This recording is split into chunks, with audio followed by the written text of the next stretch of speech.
बांधलेला त्याच्या पुढे त्याची आई नेली. काय काय देव बी लय हौसच आहेत आमचं.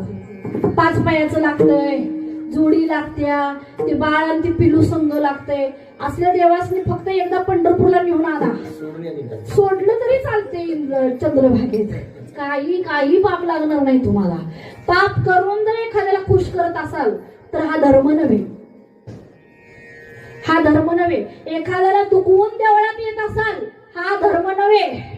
भजनात बसल्याने एखाद्याला नाव ठेवताय हा धर्म नव्हे. जगाला शिकवताना तुम्ही त्या पद्धतीने वागत नाही हा धर्म नव्हे. लेकीला नियम वेगळा आणि सुनाला वेगळं हा धर्म नव्हे. आणि ती आई पण नव्हे, ती पण कुणाची तरी लेक आहे, ती तुमच्या घरी आलेली. तुम्ही जर द्वैत भाव नाही, तुम्ही आईच नाही, ह्याला मम्मी म्हणलं जाईल पण आई नाही. बघा माझ्या माऊलीला माऊली का म्हणतात? का म्हणतात माझ्या माऊलीला?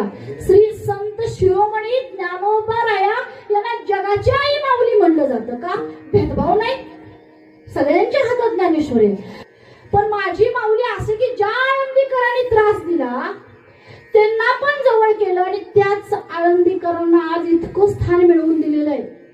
सगळ्यात मोठा बिझनेस आळंदीकर करतो.